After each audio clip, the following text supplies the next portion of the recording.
A ver, la Universidad Mayor de San Andrés realmente está pues contentísima, y todos quienes estamos vinculados a esta gran casa de estudios superiores, de haberla recuperado a Rosana Barragán de Holanda.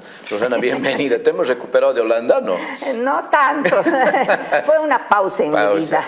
María René, estamos con Rosana Barragán, ¿sabes quién es, no? Qué honor para nosotros, claro que sí, muchos de repente también la van a recordar porque ha sido directora del Archivo Histórico de La Paz y una docente reconocida en nuestra Casa de Estudios Superiores. Rosana, qué grato tenerte en este programa y poder hablar de todo lo que implica no solamente tu carrera profesional, sino a través de la carrera de la investigación, de la docencia.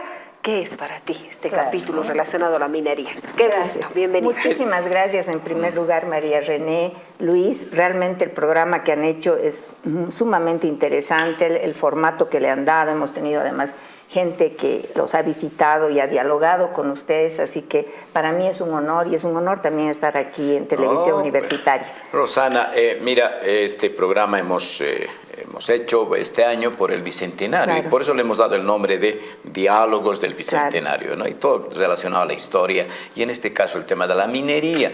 ¿Tú tienes alguna relación familiar de que han sido mineros, los abuelos, algo? ¿Por qué te has incursionado a esos socavones? Sí, es muy buena pregunta, Luis, porque de hecho yo no empecé estudiando minería y nunca, o sea, durante mucho tiempo, más de 20 años, no hubiera pensado que me interesaría tanto la minería. Creo que han sido una serie de factores, pero entre ellos uno, que yo he vivido en Potosí durante toda mi niñez. ¿Eres potosina? No soy potosina, soy orureña. ¿Cómo vas a Potosí, si se puede saber un poco? Mi papá trabajaba en la universidad, entonces nos fuimos, él era geólogo, entonces nos fuimos a Potosí. Bueno, yo soy de Oruro, de familia también orureña, medio tarijeña, medio de todo el país, pero toda mi niñez la pasé en Potosí, entonces creo que eso así a mí me ha grabado, pero me ha cincelado, como se dice. Entonces ha sido eso, y justamente mi interés por la minería la empecé cuando estaba en Holanda, y era un poco un retorno también a los orígenes, digamos, ¿no? Más profundos. Así que así empezó mi interés por la minería. 1545. ¿Qué le dice a Rosana Barragán? Sí. ¿Qué te dice ese año, 1545? Bueno, pues es cuando Potosí se supone que ha sido descubierta, ¿no? Pero hay todo un debate sobre si realmente se descubrió o no se descubrió, ¿no? Dicen que un campesino fue el que descubrió eso. Hualpa, sí, pero hay todo un debate porque es más como un mito, un relato, una narrativa que se ha hecho alrededor del descubrimiento. Pero estudios, digamos, por ejemplo, de Tristan Platt y Kisbert, Pablo Kisbert, han mostrado que en realidad no es tal pues un descubrimiento, no es que se descubrió, claro, los españoles lo descubrieron, pero eso era conocido, eran unas huacas sagradas, como la mina de Porco, como el Cerro de Porco, y Potosí también era una huaca sagrada. Entonces no es que la descubrieron, sino que se enteraron o les hicieron conocer que ahí también había plata, ¿no? Y aparentemente, obviamente, esta era una montaña ya súper conocida por los caracaras, por las autoridades indígenas. Entonces el descubierto siempre es, entre comillas, un poco igual como con América, ¿no? América se descubrió, entonces 1545, pero es el referente para poder hablar de este yacimiento de plata, el más importante del mundo, que está en territorio nacional. Pero antes del 1545, digamos que, bueno, tenemos esa fecha, pero antes del 1545 los campesinos, quienes acudían a una especie de huaca, digamos, de adoración o lo que se pueda llamar, ¿cómo ellos, si no había tecnología, cómo así han podido, conocer, saber de que ese mineral que estaba ahí adentro servía para, bueno, pues para muchísimas cosas, pero que podía darles mucha riqueza, mucho dinero, en fin? ¿Cómo ellos sabían si no, o sea, podían encontrar como cualquier piedra, digamos? Bueno, en primer lugar, la metalurgia en general en toda la parte andina ha sido muy importante, o sea, hay conocimientos muy grandes, entonces no era una utilización ni una explotación de la plata como la que se va a dar a partir de 1545 y 1550, ¿no? Porque no hubo, digamos, la plata y el oro no tenían el mismo valor, no eran una moneda de cambio, por decir, a nivel global y a nivel internacional. Entonces, pero sabían que existían riquezas en ese cerro, era una huaca muy sagrada, luego en Porco también y en muchos otros lugares, ¿no? Porque habían aleaciones, habían objetos de oro, objetos de plata, etc. Ahora, donde empieza, digamos, el arranque, indudablemente a partir de 1545, y lo increíble es que también se lo hace recurriendo a técnica indígena. Entonces eso es increíble porque la técnica indígena es de la fundición de la plata, y la fundición de la plata solo se puede hacer cuando el mineral tiene muy alta ley, ¿no? Cuando el mineral tiene alta ley se puede fundir, entonces se llama minería por fuego, también se le llama, ¿no? Entonces utilizaban unos hornos que se llaman guairachinas, y esas guairachinas las ponían en las laderas de los cerros, y se utilizaba combustible local, yareta y otros combustibles locales, ¿no es cierto? Y tenía unos huequitos, ¿no es cierto? Hay varios dibujitos muy bonitos.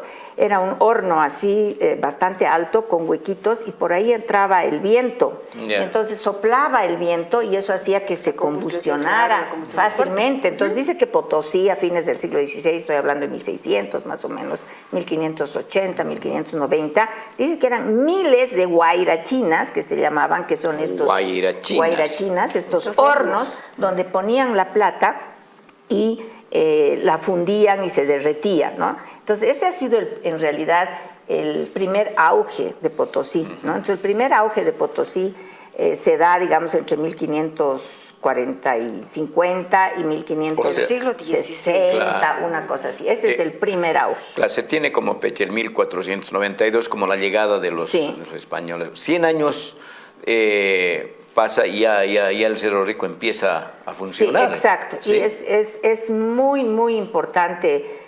Bueno, los españoles llegan, digamos, en 1492, pero en realidad al Cusco están llegando muchísimo después, ¿no? Entonces, 1530, 1532 están llegando, entonces 1545 ya están en Potosí, y empieza, ¿no es cierto?, este boom, digamos, de la plata en Potosí, pero el término es bien interesante porque el término la plata, por ejemplo, ya existía, o sea, estaban en búsqueda indudablemente de riquezas, y Ciudad de La Plata, etcétera. Incluso en la toponimia de América del Sur está ya eso antes que se descubra incluso Potosí, ¿no? Pero bueno, como usted decía, María René, Potosí en esa época y hasta 1600 estaba produciendo alrededor del 60 al 80% de la plata del mundo. Entonces, es de una magnitud, digamos, que impresionante. O sea, Potosí realmente es impresionante, ¿no? Entonces, Potosí y México son los dos lugares. Potosí ha sido sobre todo entre 1545 y 1630. A partir de 1630, 1640, o sea, hay un declive y México, digamos, retoma la delantera, y Potosí tiene un segundo o tercer gran auge en 1750, ¿no? Pero ya no como los primeros, pero muy importante igual, ¿no? Y a diferencia de México, Potosí, digamos, es uno de los centros más importantes. En cambio, en México hay muchísimos centros de plata, ¿no? En cambio, acá en el virreinato peruano, lo que era antes el virreinato peruano, Potosí era de lejos así el lugar de la producción de la plata. Ahora, siempre se comenta, se habla, ¿no?, que Potosí se podía hacer un puente hasta Europa, y que no sé qué, siempre nos enseñan hasta España, el puente desde Potosí. ¿Y a qué puedes atribuir de que Potosí sea la región considerada más pobre de nuestro país, siendo que es la más rica, y que hasta ahora todavía el Cerro Rico sigue explotando? Totalmente. ¿Qué es lo que ha pasado? Bueno, es el tema de la extracción, ¿no? Cuando hay una extracción continua y las riquezas, bueno, fluyen no se quedan, digamos, en la región y en el virreinato, porque tampoco se quedaba en el virreinato peruano, diríamos, ¿no? Todo fluía. Y lo increíble es que los últimos estudios han demostrado, y hay varios ahí, trabajos muy interesantes, que ni siquiera iba solamente a España, sino que iba a España, por un lado, iba a los países del norte, estoy hablando de lo que es hoy día Holanda, el mar Báltico, todo eso, iba luego por arriba, diríamos casi por lo que es hoy día lo que era la Unión Soviética, Rusia, etcétera, por la ruta de la seda hasta la China. Entonces China en realidad era el último lugar y el último destino, mucho más a veces incluso que España y Europa. E iba por varias partes, entonces iba por ese lugar que acabo de señalar, que es por el norte, diríamos, pero también iba directamente por el Pacífico, México, y se iba a Manila y luego a todo el Asia. Entonces, China ha sido, digamos, el lugar de destino de la plata y hemos estado conectados a China, ¿no es cierto? Y la plata ha estado conectada a China desde entonces, ¿no? O sea que ahora es el retorno de China nomás. Que nos devuelvan los chinos lo que nos Claro, porque la historia y nuestra currícula en colegio nos enseña otra cosa, ¿no? Prácticamente nos cuenta otro capítulo de la historia y no de esto que deberíamos de nosotros saber. Si bien Potosí es una de las regiones más pobres o menos atendidas, no se dice de solamente Bolivia, sino de América Latina, ¿cuál sería el repunte para poder llegar en el panorama histórico donde se encuentra? Porque históricamente Potosí, gracias a la minería, está en un sitial privilegiado. Sí, bueno, ha estado durante más de 3 siglos, ¿no? Y justamente hablando del Bicentenario, cuando empezaron los problemas de 1809, los descontentos, las guerras, todo eso, todos los lugares, diríamos, vecinos, que hoy día pertenecen a la Argentina, por ejemplo, querían ser parte de este territorio, porque Potosí era una promesa, ¿no? Era realmente una promesa y querían continuar siendo parte de este territorio que albergaba Potosí. Era un sitio de enorme riqueza, pero además era de enorme riqueza con un trabajo, y eso es lo que yo he visto sobre todo en el libro, que se ha hecho gracias, ¿no es cierto?, a sistemas de trabajo súper sofisticados, porque nos enseñan, ¿no es cierto?, que la mita, los mitayos iban, pero a veces no nos damos cuenta lo que implicaba eso, ¿no? Y yo siempre digo, dense cuenta, o sea, en 1580 a los estudiantes, ¿no? Les digo, están yendo a Potosí 12,000 personas, entre 12,000 y 14,000 personas, hombres de 18 a 50 años, de 140 pueblos del altiplano, o sea, toda la parte del lago, el lago Desaguadero, o sea, de muchas provincias, de 140 pueblos, 14,000 personas están yendo todos los años a Potosí. Ahora, como en un momento iba la gente a la zafra, digamos. Tal cual, pero ¿no? La zafra era pues menos, eran 4,000 iban a la zafra, ¿no? 5,000, esto 14,000 es así, pero yo siempre me admiro de esas cifras cuando uno piensa, porque además no iban solamente los 14,000, sino iban con sus esposas y sus hijos. Entonces eso subía a unas cifras, si uno le pone 4 por familia, 40,000, 50,000 personas. Entonces, ahora, ¿quién organizaba todo eso?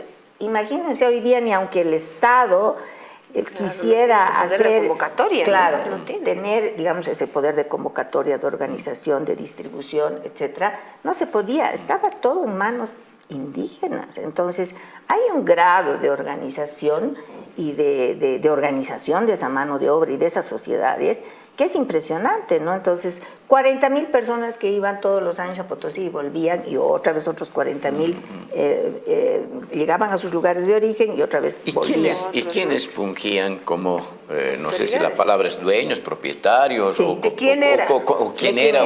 O funcionaban como cooperativa? ¿Cómo funcionaba eso? Eso es súper interesante, porque al principio, a ver, muy rápidamente, al principio era un acceso un poco más libre al cerro, a las vetas, a las vetas mineras y a las riquezas, ¿no? Luego hay como una especie de cierre y luego hay una reconquista, podríamos decir, del cerro, ¿no? O sea, al principio había un acceso un poco más libre y de hecho, por ejemplo, en 1580 hay una lista de todos los propietarios y ahí, por ejemplo, figuran 23 indígenas, gran parte de ellos nobles, o sea que tenían también vetas en el cerro. ¿Y dónde se inscribían? Porque no había derechos reales, ¿no? Habían registros, o sea, toda nuestra historia es increíble porque no es derechos reales, pero casi, porque el derecho real viene de ahí, claro, ¿no? Derecho real. Para la realeza. En realidad el impuesto que pagaba la minería iba, ¿no es cierto?, era el diezmo, la veintena, que iba directamente a las arcas del rey, ¿no?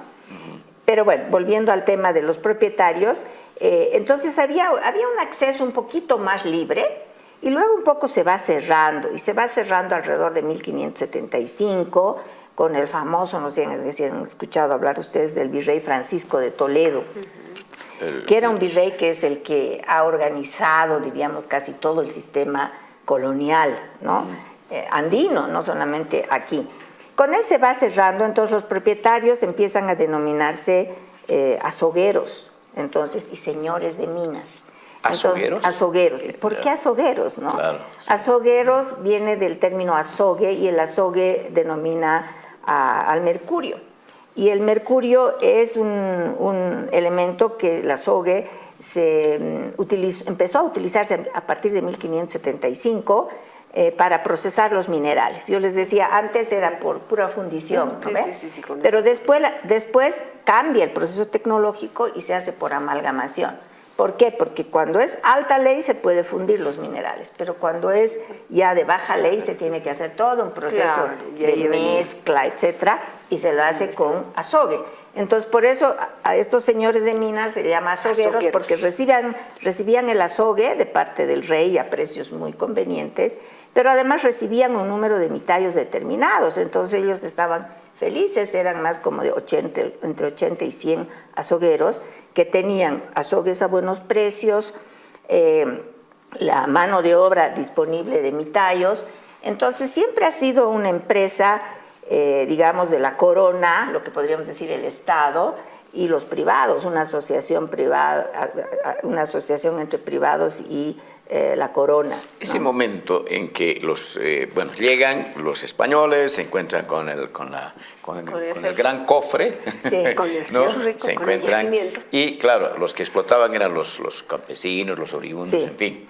Sí. Llegan ellos y podríamos llamar un asalto, porque les quitan la propiedad con la idea de que es del rey, que no sé qué cosas, y ellos entran como propietarios. Sí, ¿así estoy entendiendo? ¿Cómo hace la negociación? ¿Cómo es esa transición, ese corte? Eso es interesante. Sí, no, porque, a ver, yo no he estudiado, por ejemplo, esa primera parte que hablábamos del descubrimiento, ¿no? Sino Tristan Platt y Pablo Quisbert.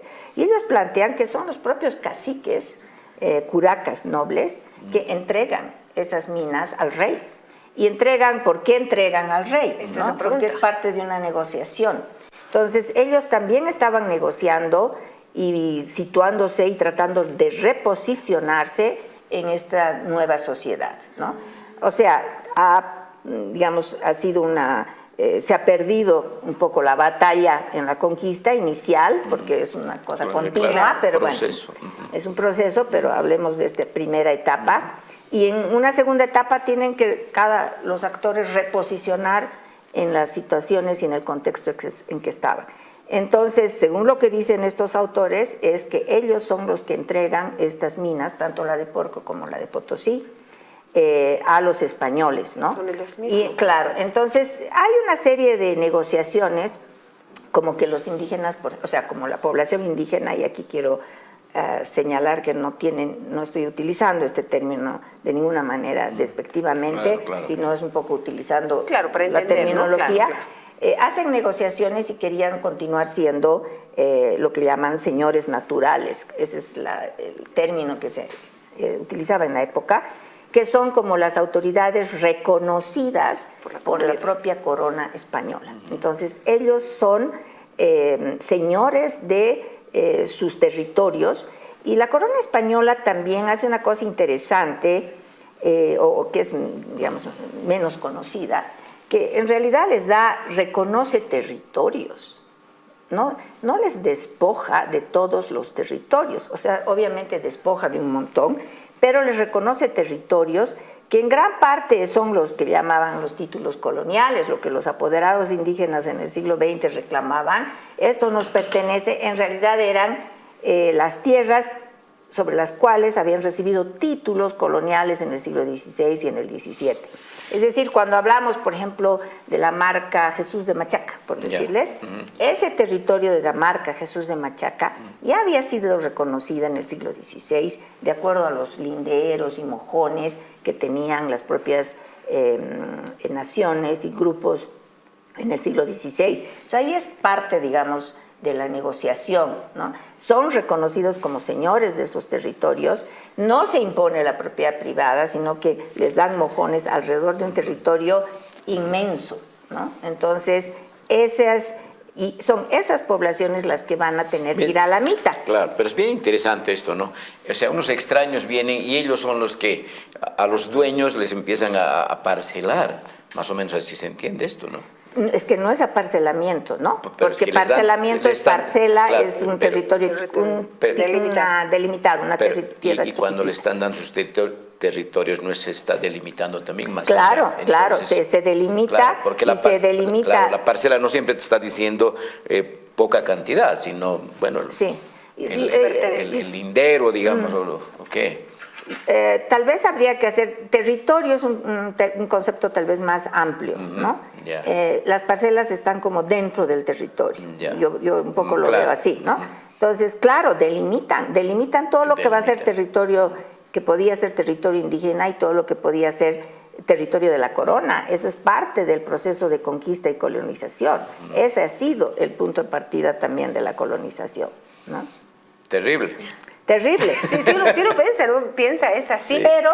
Pero yo diría, tenemos la idea de que es también una cosa terrible, pero a mí también un poco me gusta rescatar lo que es menos conocido, ¿no? Claro. Y lo que es menos conocido y que es también importante es, por ejemplo, que estos señores, estos caciques, estos malcus, eran señores, ¿no es cierto?, en sus propias tierras, tenían mucha autonomía económica, no estoy hablando total, mucha autonomía económica, mucha autonomía política y territorio, cosa que a veces no se ha dado en otros tipos de colonizaciones, ¿no? O en el mismo proceso, diríamos, de conformación de la clase obrera en Inglaterra, han despojado a toda la gente de todas sus tierras, o sea, los proletarios que llamamos, es gente sin un pedazo de tierra, sin un bien, ¿no? Aquí en este caso, bueno, eso es en el siglo XIX, ¿no? Han mantenido, y por eso es que tenemos esta historia tan increíble de defensa tan grande de esos territorios, ¿no? Esos territorios están defendiéndose a palmo, ¿no es cierto?, desde el siglo XVI y hasta hoy, ¿no es cierto?, uno va a cualquier parte del mundo andino, del lago Titicaca, Copacabana, Potosí, está en manos, ¿no es cierto?, ¿de quiénes? De estas comunidades. Entonces también ha habido una defensa y una persistencia y una continuidad de esos territorios, pese a todo. Entonces, eso también es el lado bueno que hay que rescatar y conocer, que a veces no nos hace conocer. O sea, reconocer que han tenido, no han sido por buenos tipos, sino han luchado mucho por han peleado tipo también. De autonomías, además, ¿no? Y claro, también hay que hacer, se han hecho concesiones, negociaciones entre desiguales, ¿no? Obviamente. Definitivamente, claro, sí. Claro, Has usado un término bonito, interesante, que está en la historia de la minería principalmente, que es la mita, los mitayos. Sí. En esa época, cuando ya los no sé si es invasores o quiénes, o los españoles, o bueno, los que entran al Cerro Rico, ya se encuentran con ese sistema de trabajo de la mita del... Esa es una muy buena pregunta, sí, excelente. Bueno, en realidad la mita es un sistema de trabajo que existía ya en el periodo inca, ¿no? Y es un sistema que existe hasta hoy, bajo otros nombres. Sí, eso es lo que llamamos turnos. Sí. Por ejemplo, lo que hacen los barrios para construir las escuelitas, para hacer los caminos, todo eso es que llaman trabajo comunitario. En realidad lo hacen por turnos, porque mita quiere decir literalmente turno. Y quiere decir que cada uno trabaje en su turno. Es decir, que nos dividimos y que para que el trabajo sea igual para todos y cada uno hace lo mismo en su respectivo momento. Entonces, la mita era un sistema de trabajo muy conocido desde el Imperio Inca. Así se hacían los caminos, así se hacían las guerras, así se hacía se cultivaba y producía como en el granero que llaman de Cochabamba, que también era de maíz. Entonces era un sistema muy conocido, no es casual. Los españoles hubieran sido incapaces de trabajar el cerro sin este sistema conocido de la mita, ¿no? Ahora lo utilizan para sus propios fines, claro, pero es otra cosa y ahí cambia, digamos. Pero esta mita de turno estaba a cargo de todo el sistema de autoridades también, ¿no? Nuestro primer turno ha terminado. Nuestro primer turno. nuestra primera mitad. Nuestra primera mitad. Ahora nos vamos al segundo. Sí, nuestra primera mitad. Media hora, qué rápido, qué lindo. Sí. Solamente hemos hablado de los años 1545 y por ahí nomás. Yo quiero hablar del siglo XX porque decimos Potosí, La Plata, pero ¿qué es lo que pasa con el estaño? Que también es muy rico allá en Potosí. Pero iremos a la otra mitad. A la otra mitad, en la segunda mitad. En la segunda mitad hablamos, ¿está bien? Hacemos un paréntesis. Lo que me gustaría hablar, ¿están grabando o no? Sí, claro, vamos. Es sobre los cachas. Los cachas son, diríamos, hay un motín súper interesante en el Cerro de Potosí. Que no se lo con eso volvemos entonces. Nos vamos y con ahí los, vamos. Nos vamos con los cachas. Ya volvemos con eso.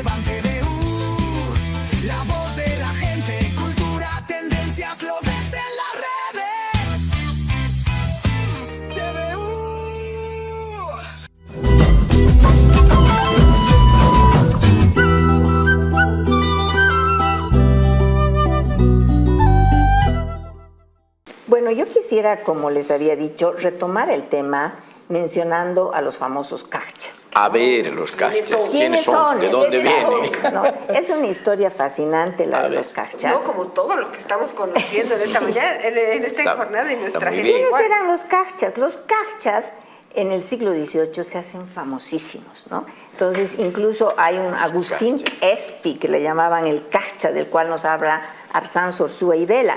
Y estos cachas eran los llamados por los dueños de las vetas y de los azogues y los azogueros como ladrones del mineral.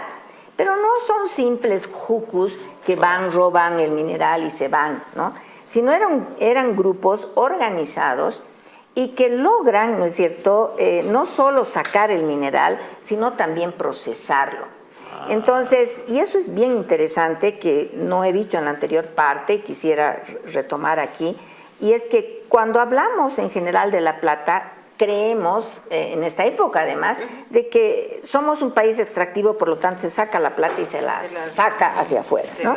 Sin embargo, la particularidad de la explotación potosina colonial es de que es realmente una industria. ¿Esto qué quiere decir?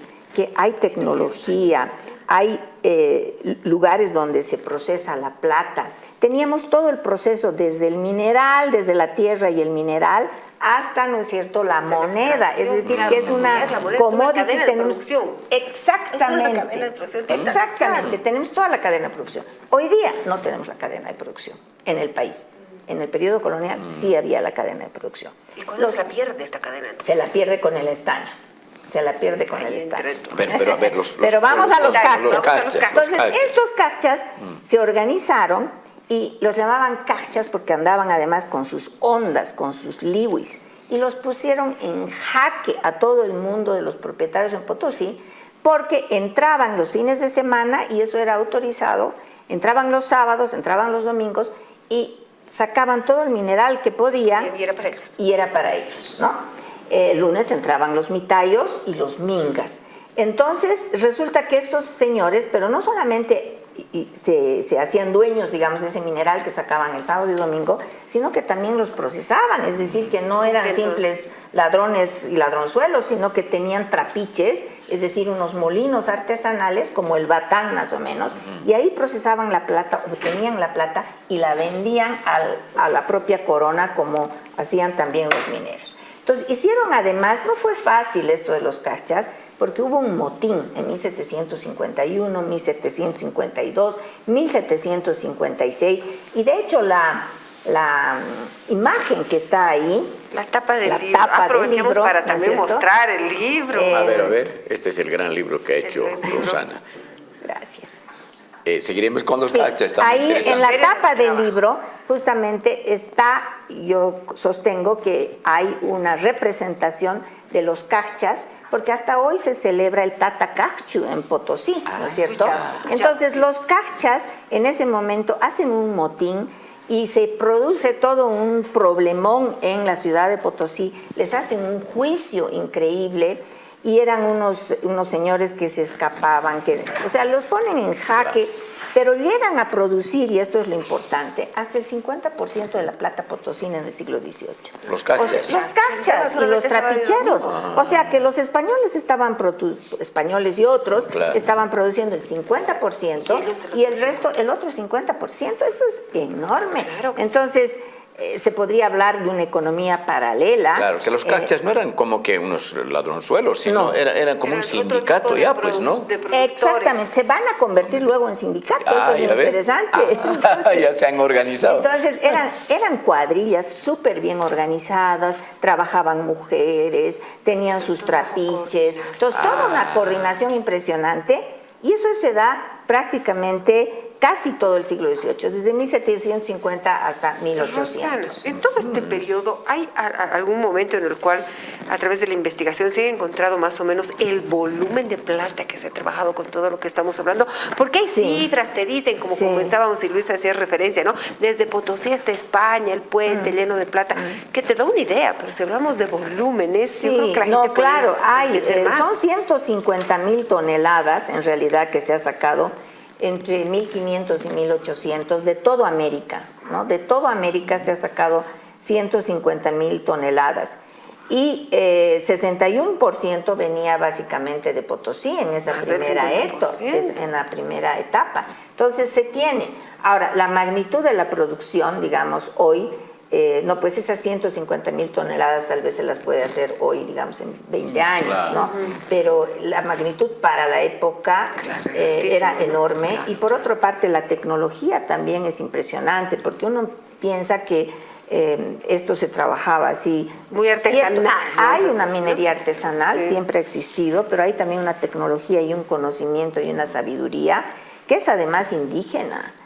Muchos de los términos que se utiliza en la minería durante todo el periodo colonial, pero hasta ahora, son indígenas. Entonces esto es un aporte al conocimiento del mundo indígena. ¿Los jucus reemplazan a los cachas? No.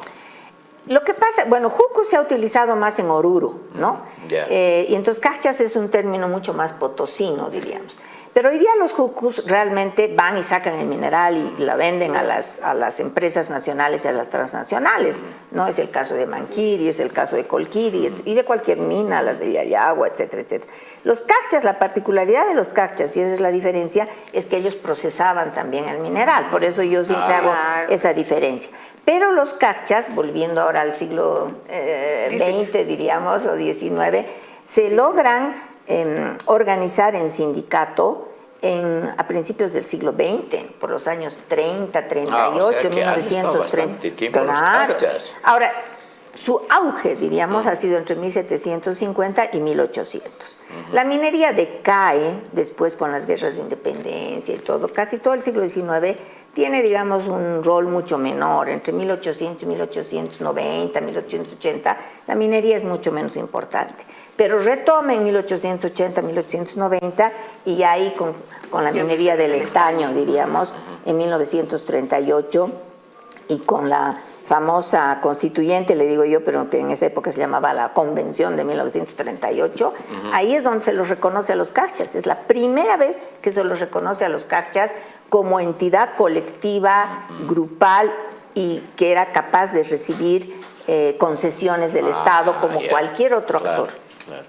Bien, después de los cachas y de esta etapa, de esta caída, digamos, de la minería, surgen gobiernos ligados, o sea, mineros en Bolivia. O sea, cuando ya hablas del 1800 adelante, 1825 adelante, estos mineros que han sido incluso presidentes de nuestro país, ¿cuál es su núcleo? ¿Es Potosí? ¿Es Oruro? Porque si hay la caída de la plata, entonces ya en 1800 tendría que ser el estaño, ¿no? Sí, sí. Entonces esa raíz del estaño que surgen estos nuevos mineros que, bueno, pues están de gobernantes, en fin, están en el poder, en el poder económico y en el poder político. Sí. A ver, hay un declive, como decía, a lo largo del siglo XIX y hay una repunte otra vez de la minería de la plata, pero ya no esta vez tanto en Potosí ciudad y el Potosí cerro, aunque hay también, sino también en otros lugares, ¿no? Entonces ahí tenemos a Gregorio Pacheco, a los varones de la plata, que se llama, ¿no? Pero ese ciclo de la producción de la plata a fines del siglo XIX, principios del XX, es cortito, ¿no?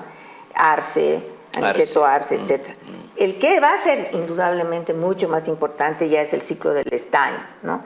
Y eso empieza 1890, 1900 y el boom es, ¿no es cierto?, hasta 1930, luego ya empieza un poco a bajar, pero hasta 40, 52, digamos, ¿no? Ese es el boom de la era del estaño y de los varones, diríamos, del estaño, con Simón Patiño, Xochitl, Aramayo. Pero ahí, por ejemplo, el proceso, ya no tenemos lo que tú decías también. La cadena de producción. Luis, no había ya la cadena entera, ¿no? En estos 2 siglos la tecnología, los conocimientos han avanzado tanto. Potosí estaba pues en la punta en su momento. Y cuando se va a Potosí y luego surge la minería del estaño, el puntal, digamos, de la tecnología y todo ya no está en estos países, no está en otros. Entonces, justamente no se pueden hacer los hornos de estaño. Y ahí el famoso historiador, que se me ha ido ahorita su nombre, pero me voy a acordar, tanto Gustavo Rodríguez, ahorita me acuerdo, han analizado, ¿no es cierto?, todo este periodo y cómo, ¿no es cierto?, los hornos del estaño no eran ya posibles de hacer aquí. Entonces, se procesaba el mineral, pero hasta tener solamente la barrilla de cobre. Antonio Mitre. Entonces, luego todo el mineral tenía que ser enviado a Alemania, a Estados Unidos, a Inglaterra para obtener el estaño. Entonces ya hay un quiebre, ¿no es cierto? Ya no ¿Y qué se debe ese quiebre? ¿Por qué no se logra tener ya esta cadena de producción si con la plata se logra? Porque hay un tema, la tecnología cada vez avanza, ¿no es cierto? Y ahora podemos entender porque las computadoras apenas nos compramos día a día. Lo que te compras hoy, mañana ya está en la mañana te compras, la tarde ya está obsoleta. Eso es lo que has tenido con el litio, ¿no ve? Claro, o sea, tanto han tardado que la tecnología del litio, la última vez que he escuchado a alguien me dice que el litio, ¿no es cierto? Ya hay un producto sintético en la China de litio. Entonces la tecnología en 10 años, en 20 años ya vuela, ¿no? Entonces el proceso tecnológico, ¿no es cierto?, ha sido muy grande en la minería y se han separado esta fase de extracción y esta fase de obtención de los productos finales. Y esa fase de obtención de los productos finales se han ubicado en general en los países más industrializados. Ahora, en esa época era el auge de la plata, después pasa al auge del estaño. ¿Qué pasa con el oro? ¿Tienes indicadores sobre eso? Si en ese momento también el oro estaba por ahí no auge, pero por lo menos queriendo bueno, el oro precios, el oro siempre ha sido importante en toda América durante todo el periodo colonial. Tal vez no tanto aquí, pero por ejemplo ha sido muy importante en lo que hoy día es Colombia, ¿no?, que era Nueva Granada. Y luego en la parte, digamos, más republicana ya nuestra, Tipuani ya se explotaba, el Guaná ya se explotaba, pero indudablemente no en la magnitud pues que tiene hoy, ¿no? En la magnitud que tiene hoy es también a partir, sobre todo, yo diría, del siglo XX, XXI, ¿no? Bueno, y después ya llegando a la época contemporánea, el auge del estaño hace de que Bolivia, bueno, continúe se mantenga como un país minero, principalmente. ¿Qué pasa con la revolución del 52 en este tema? Los varones del estaño, como decías, Xochitl, Aramayo, Patiño, en fin. ¿Desde qué época ellos entran a considerarse o a explotar, tanto a explotar el estaño, a manejar el tema del estaño como un... Desde 1900 más o menos, desde 1890 están ya incursionando, el auge es a partir de 1900, el auge del estaño, y hasta 1940, ahora lo interesante, Mauricio Hochschild es el que está en Potosí, justamente en el mismo cerro está Mauricio Hochschild con el estaño. En cambio, Patiño está en Yayagua, siglo XX, etcétera, ¿no? Entonces ahí es el gran... ¿Y Aramayo? ¿Dónde es? Aramayo es Chichas. Chichas, Aramayo es Chichas. Entonces... Porque ahora es el área de Tupiza. Exacto, toda esa zona. ¿No? Entonces ellos tienen y hacen, digamos, sus emporios. Ahora, Patiño es impresionante también porque de ser un local cochabambino, que además era absolutamente discriminado en sus orígenes porque se le decía el Cholo Patiño, etcétera, llega a ser, esta es una historia impresionante porque llega a ser el magnate cuya fortuna se dice que era más importante que la de los Rockefeller, o sea, aparece en las revistas de New York Times y todo eso de la época, como uno de los magnates, digamos, más grandes, además que se ha casado luego con las familias nobles europeas y de alta alcurnia, etcétera. Él es realmente, digamos, es una historia también impresionante, ¿no? Ahora, claro, él se va, saca su fortuna del país, etcétera. Cuando los nacionalizan el 52, ¿no es cierto?, no es la época, diríamos, tal vez más alta del estaño, fue antes, ¿no? Uno tiene la idea a veces de que el Estado retoma control de la minería el 52. Yo diría, ¿Y eso no es así? Sí, no, porque ya retomó control después de la Guerra del Chaco. Después de la Guerra del Chaco empieza a tener mayor control, claro, a imponer más impuestos, a controlar las divisas. Entonces, todo eso es un proceso paulatino. O sea, el 52 es como que, ¡paf!, ¿no? Diríamos, la gota del vaso del agua, ¿no? Y es lo mismo con el tema también, con otros temas sociales, sindicatos, todo eso. La Convención del 38, después de la Guerra del Chaco, es lo que realmente abre el país a una nueva era, ¿no? Y con el 52 ya se afinca. Ahora, lo grave es después del 52 es que, bueno, los sacan a los varones del estaño, pero es una época en que el estaño ya no está en repunte, crece obviamente, hay una minería estatizada, etcétera, pero yo más que referirme a eso me gustaría referirme también a otro tema, ¿no? Porque ¿Cuál es? Estamos hablando de la Shell, por ejemplo. A ver. Lo que pasa es que también uno tiene la idea que una vez que se estatiza la minería, pues la minería más importante todo está en el Estado. No es así, no es así. La minería privada siempre ha existido y la minería transnacional ha sido muy importante. En plena época del Evo, ¿no es cierto?, del periodo tal vez más estatal en términos mineros que hemos tenido, había una empresa Manquiri, en Potosí, que es lo que yo más conozco, que era de una empresa transnacional, que es la Coeur Allen Corporation, que es del Canadá y de Estados Unidos. Luego en Colquiri estaba Comsur, pero que no era pues solo de Gonzalo Sánchez de Lozada, sino es un consorcio también transnacional, ¿no? Y que luego está en manos de la Glencore, una de las transnacionales que está en todas partes del mundo, ¿no? Y ahora la Shell, que también está en todas partes del mundo. Entonces, todas esas empresas privadas y transnacionales coexisten. Entonces, el sistema de la minería boliviana desde el 50, digamos, ha coexistido entre la empresa minera estatal, que no siempre es la mayoritaria en términos de producción, la empresa privada, diríamos la gran empresa, la empresa pequeña y las empresas cooperativas, ¿no? Pero las empresas transnacionales tienen, pues, en muchos casos se llevan la mayoría, parte, ¿no?, del león, ¿no?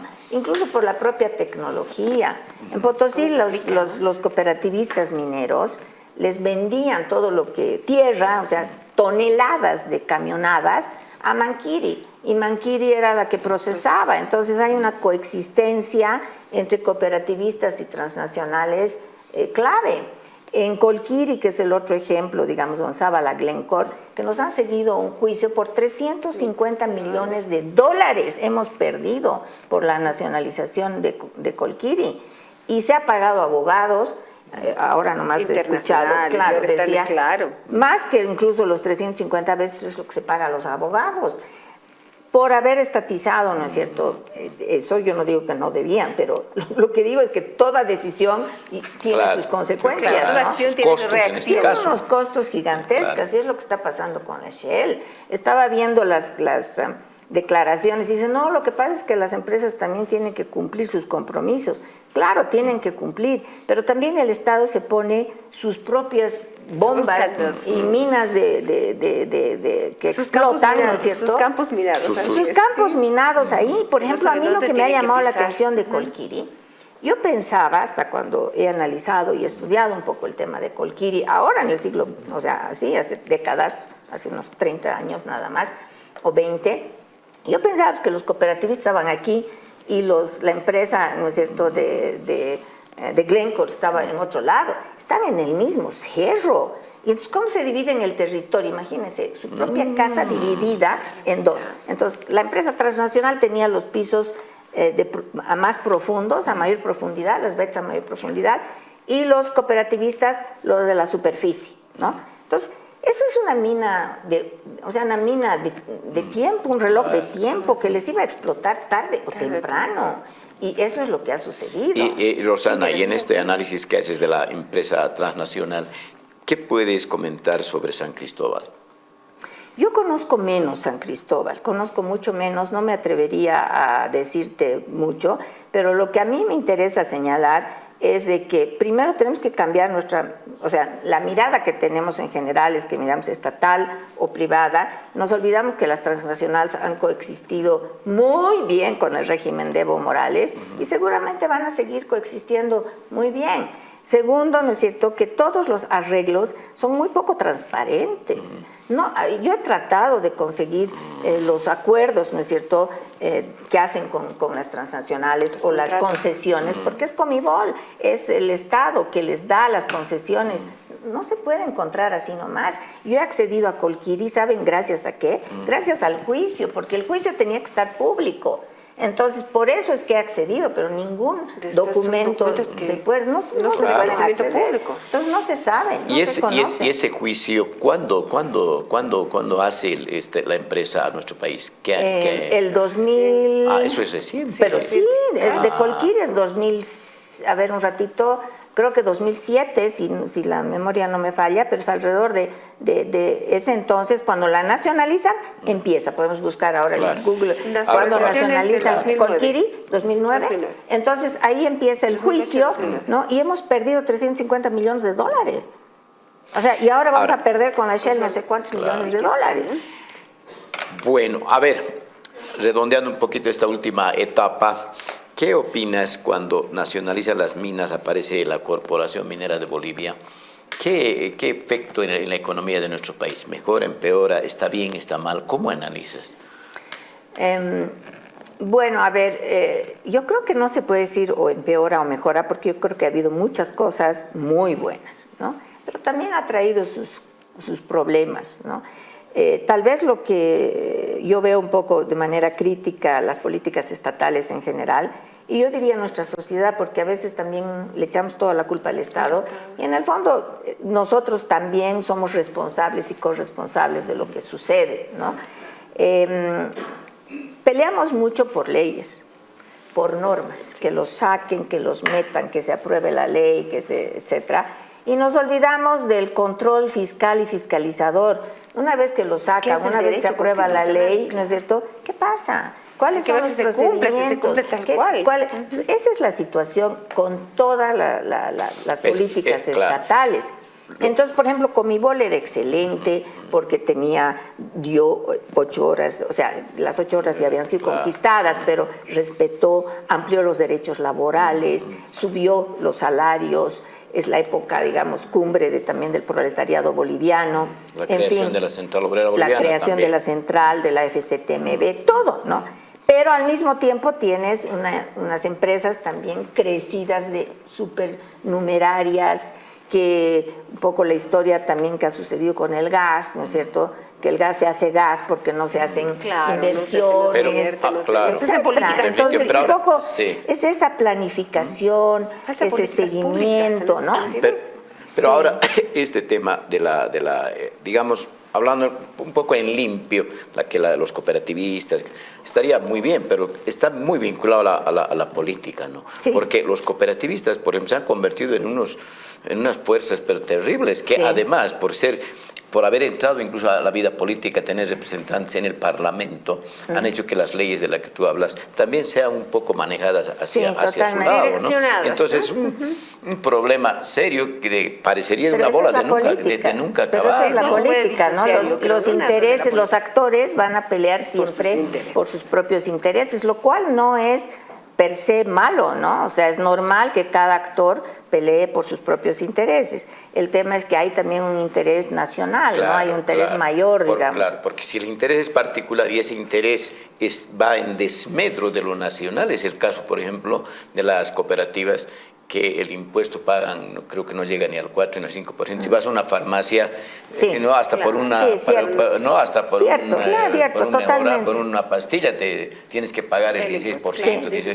Esas diferencias. Claro, pero el otro tema también es que conocemos poco de las cooperativas, y ahí yo reclamo un poco la necesidad también de que las políticas públicas y todo eso se vayan desarrollando, pero acompañadas también de la propia investigación, porque hablamos de las cooperativas en general, y las cooperativas, el tema es que no conocemos realmente cómo funcionan. Ahora hay más estudios, pero las cooperativas, por ejemplo, se han vuelto tremendamente desiguales cuando no deberían ser, ¿no? Hay patrones, hay socios, hay peones, por un lado. Pero tampoco las cooperativas de Occidente son iguales en todas partes de Occidente. Hay cooperativas y hay cooperativistas, y hay etcétera. Una cooperativa, por ejemplo, en Occidente, diario procesa, creo, 300 toneladas, mientras que la transnacional procesa 1.500. O sea, hay un desnivel abismal. Sí. Pero por el otro lado, hay cooperativas que solamente sobreviven, y hay otras cooperativas que son muy ricas, muy desiguales y muy riquísimas. Y es lo que está pasando con el oro. Detrás de las cooperativas también existen otras, incluso transnacionales.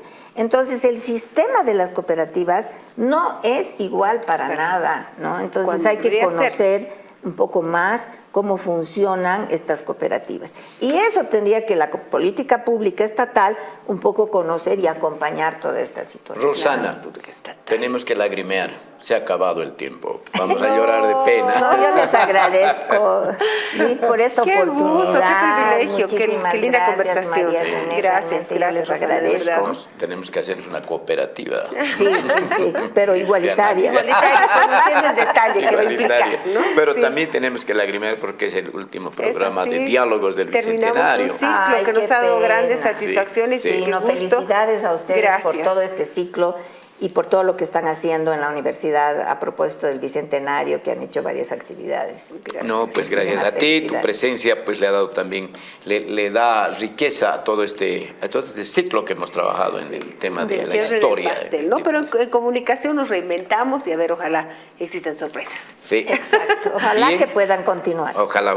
Pero bueno, ya por el Bicentenario esto ya es. Así que con lágrimas en los ojos nos vamos hasta un próximo ciclo. Vamos a seguir trabajando en bien de la comunicación, de la información, que tiene que ver con la historia de nuestro país, desde diferentes tópicos, ¿no? La cultura particularmente, en este caso hemos trabajado con varios tópicos, la minería, hemos trabajado con la fundación de la República, en fin, ha sido una etapa muy linda. Hemos hablado, de todo, hemos hablado de todo. Sí. Qué gusto, Rosana, gracias. Qué gusto compartir contigo este espacio. No, María. Y siempre de la mano de nuestra universidad, cumpliendo lo que dice, ¿no? Sí. Nuestra UNSA Querétaro. Hasta pronto, entonces. Hasta luego. Gracias.